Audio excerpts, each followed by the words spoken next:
मोदी जी, हमारे गुरु ग्रंथों में हमारे चौथे पातशाही जी ने लिखा है कि किसान करे लोचे जियो लाए, हल जोते उदम करे, मेरा पुत धी खाए। मैं कहना तो पंजाबी में चाहती हूँ, लेकिन क्योंकि मैं चाहती हूँ ये सब बाकी सांसद भी समझ सकें कि हमारे ग्रंथों में किसानों को कितनी अहमियत दी है, इसलिए मैं हिंदी में भी बोलूँगी और पंजाबी में भी। गुरु साहब कहते हैं कि किसान बहुत लगन के साथ, मेहनत के साथ, खून पसीने बहा के अपने खेत में किसानी करता है, हल जोता है, फसल उगाता है ताकि उसके बच्चे खा सके। ये जो कमाई अपने हाथों से करता है, ये पवित्र कमाई के बारे में हमारे पहले प्रथम गुरु नानक देव जी ने 18 साल खुद किसानी करतारपुर साहब में करके हम सिखों को संदेशा दिया, किरत करो, नाम जपो, वंड छको। गुरु साहब ने कहा सब तो पवित्र कमाई एक किरत दी, खून पसीने दी कमाई होंदी है। इस कमाई दे नाल तुसी रब दा ना जपो ते ना जप के जो तुसी कमांदे हो उन्हें वंड के खाओ।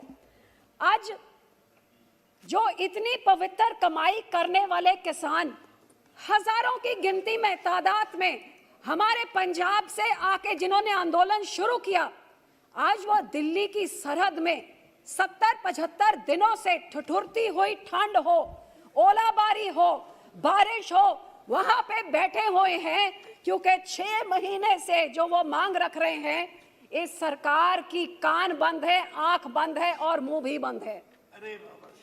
मुझे इस बात पे इतना दुख होता है कि जो पिछले 20 साल में सबसे ज्यादा ठंड का मौसम था, उस ठंड के मौसम की परवाह ना करते हुए बूढ़ी औरतें, बच्चे, बुजुर्ग सब इधर बॉर्डर पे बैठे हुए हैं। जो 26 नवंबर कॉन्स्टिट्यूशन डे से उन्होंने मार्च किया, जब संविधान को मनाया जाता है, एक पीसफुल प्रोटेस्ट जो डेमोक्रेटिक राइट होता है, और दुनिया ने देखा कि उस पीसफुल प्रोटेस्ट को कैसे गोलाबारी से, अथरू गैस से, वाटर कैनन से, लाठियों से उन बेचारे निहत्थे किसानों को किस तरह की ट्रीटमेंट दी गई, सारे देश ने देखा और उनके साथ संवेदना करी।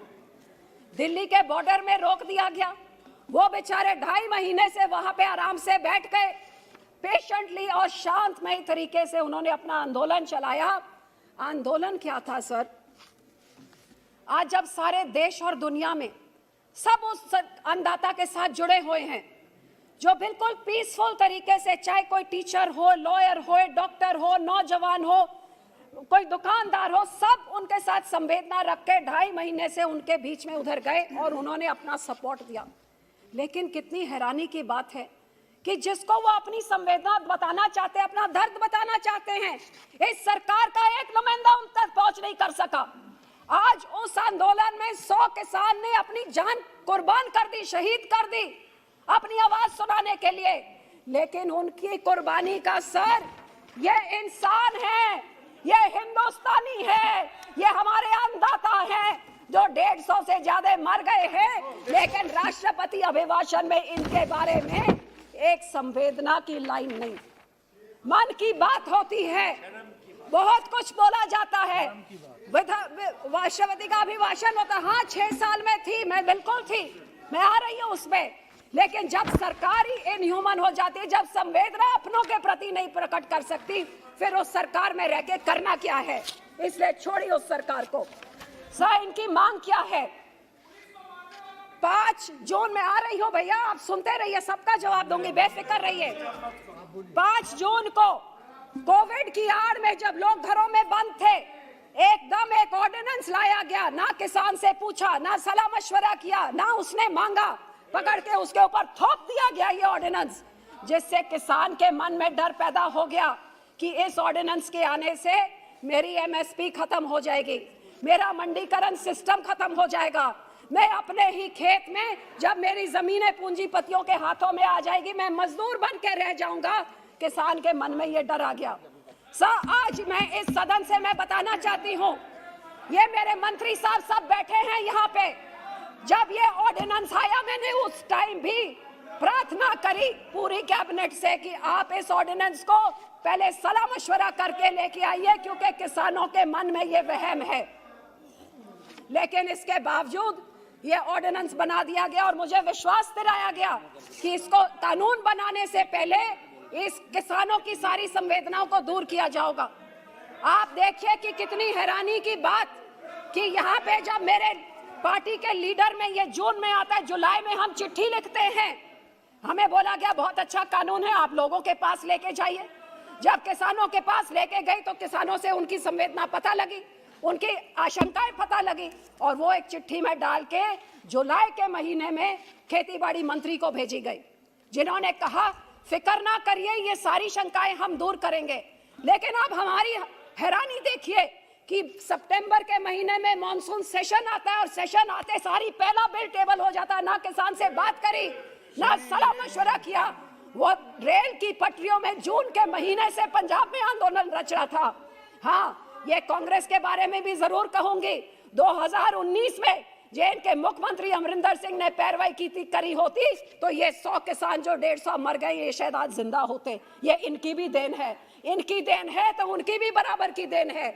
और फिर इसका जब इनसे बात जब सेशन पे आया, उधर भी हमारे इधर मंत्री जी से पूछे, राजनाथ जी बैठे हैं, नड्डा जी बैठे, सबके पास गए कि आप सलाह मशवरा करिए, बिना इसको मत लेके आइए, देश में आग लगेगी, किसान सड़कों पे उतर जाएगा। उधर आपको चीन घुस आंखें दिखा रहा है, इधर कोविड की मार हिंदुस्तान की जनता लड़ाई लड़ रही है, आप क्यों किसानों का आंदोलन खड़ा कर रहे हैं? लेकिन एक बात, सबसे पुराना एलआई जब आपके साथ 2 एमपी होते थे, कोई नहीं होता था, तब यह पार्टी आपके साथ खड़ी थी। ना मंत्री की सुनी, ना पुराने एलआई की सुनी, और आज किसान मर रहे हैं लेकिन वो किसान की भी नहीं सुन रहे। इससे और दुखद बात क्या हो सकती है सर? और ये किसान मांग क्या रहा है कि मैंने ये मांगा नहीं, आप कहते हैं मेरे वास्ते चंगा हैगा, मैनू नहीं चाहिए, मेरे को नहीं यही चाहिए, मेरे को नहीं चाहिए, आप वापस ले लीजिए। और ये मेरे लिए कोई कानून बनाना है तो मेरे सलाह मशवरा से बनाइए। आप एमएसपी का मुझे लाजमी लीगल मेरे को एमएसपी दीजिए और ये काले कानून वापस करिए। एमएसपी क्या है सर? Minimum support price. ये कोई बुरी चीज है? ये है 2011 में एक वर्किंग कमेटी के चेयरमैन कंज्यूमर अफेयर्स में, जो प्रधानमंत्री जी गुजरात के मुख्यमंत्री होने के नाते मनमोहन सिंह को वो अपनी रिकमेंडेशन देते हैं। और इस रिकमेंडेशन में 2011 में क्या कहते हैं प्रधानमंत्री जी? Enforce MSP. We should protect farmers' interests by mandating through statutory provisions that no farmer-trader transaction should be below MSP, sir. 2011 में जो मुख्यमंत्री के नाते वो मानते थे, तो प्रधान सेवक से प्रधानमंत्री होते होते आज क्या बदल गया? आज यही तो किसान मांग रहे हैं सर। और किसान के मन में डर क्यों है सर? ये जो रिकमेंडेशन उसमें दी है, as chairman of working committee साफ कहता है अनबंडलिंग। सर ये बहुत जरूरी चीज है जो कह रहे हैं कि एमएसपी चलती रहेगी। सर इसमें लिखा है unbundling of FCI operation of procurement, storage and distribution. साफ साफ रिकमेंडेशन चेयरमैन साहब की है कि एफसीआई को अनबंडल किया जाएगा, प्रोक्योरमेंट और स्टोरेज की डिस्ट्रीब्यूशन से हटाया जाएगा। और यही कारण है कि आज किसान के मन में इतनी बड़ी शंका है कि इतना बड़ा आंदोलन पिछले 3 महीने से बैठा हुआ है साहब।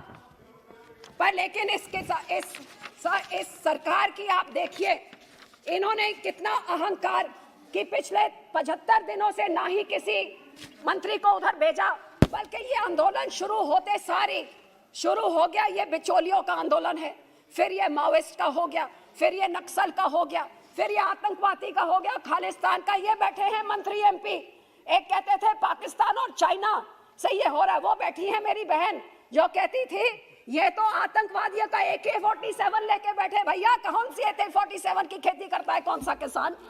खालिस्तान है, पहले दिन से खालिस्तान खालिस्तान। क्योंकि जब 11 राउंड ऑफ टॉक्स कर रहे थे तो क्यों खालिस्तानियों से, आतंकवादियों से आप बात कर रहे थे? सो सर मैं यही कहना चाहूंगी कि किसान के सुनने जब ये देश में खाने को नहीं होता था, ये किसान था। और सर आखिर में मैं एक चीज पे जरूर आना चाहूंगी, 26 जनवरी की बात बहुत करी जाती है सर। उस दिन में जो वायलेंस हुआ, हर एक को दुख है, वायलेंस नहीं होना चाहिए, लेकिन जो इंटेलिजेंस फेलियर हुआ है आज क्यों उसके बारे में कोई बात नहीं करता है? 25 शाम को जो एक स्टेज से ऐलान किया गया था कि जो डेजिग्नेटेड रूट है उस रूट में नहीं जाएंगे लेकिन लाल किले की तरफ जाएंगे, तो ये 25 शाम को पता था आप 4 घंटे में लॉकडाउन कर सकते हैं, चंद घंटों में नोटबंदी कर सकते हैं। एक रात पहले आपको पता आप एक रास्ता नहीं बंद कर सकते थे। कौन इसका जवाब देगा? और ये जिनके साथ जिन्होंने दानिश जी ने जिनका जिक्र किया है वो आज पकड़े गए हैं 2 हफ्ते के बाद। सर एक बात और, सब पर बहुत बात करी गई तिरंगे का अपमान। सर 2 मिनट सब तिरंगे के अपमान के बारे में बात करी गई। अरे भाई सर, उस तिरंगे की अब बात कर रहे हैं जिस तिरंगे को लहराने के लिए 70% खून इस कौम का डुला था। काला पानी हो, फांसी हो, सबसे ज्यादा शहादतें इस कौम ने दी थी। और सर तिरंगे में लहराया तो वो आप कहते केसरी लहरा दिया, तो ये वही केसरी है जो आपके प्रधानमंत्री जी और वर्ल्ड लीडर अपने सिर पे लेके घूमते हैं।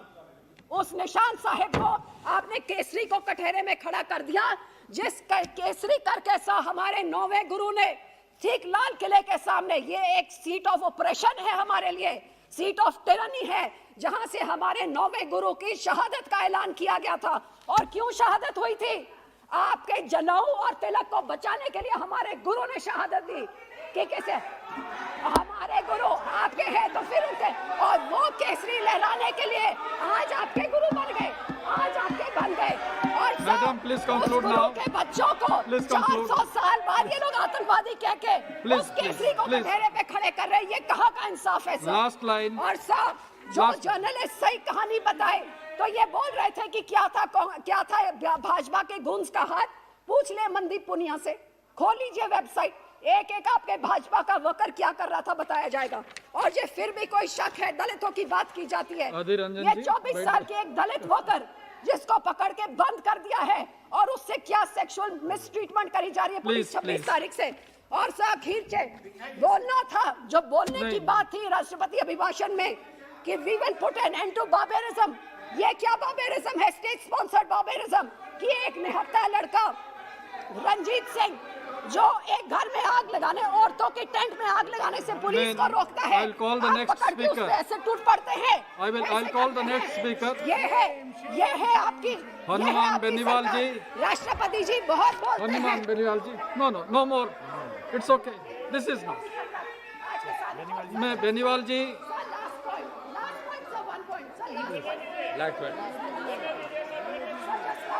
provided you say the last one, last point। Sir आखिर में अभी सारे जने बात कर रहे कि प्रधानमंत्री जी ने बोला कि ये आंदोलन जीवी, लेकिन सर उसके बाद एक और शब्द बोला था जो मेरे को मतलब नहीं पता था, मैंने खोल के देखा।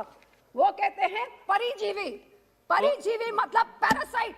किसको पैरासाइट बोल रहे हैं? उस अंधाता को पैरासाइट बोल रहे हैं आप जो अन्न पैदा करके पेट भरता है, या उन लीडरों को बोल रहे हैं? क्या चौधरी टकैत को पैरासाइट बोल रहे हो जिसको हमारे हनुमान बेनीवाल जी, हनुमान बेनीवाल जी, नो मोर। ठीक है, ठीक। बेनीवाल जी, थैंक यू।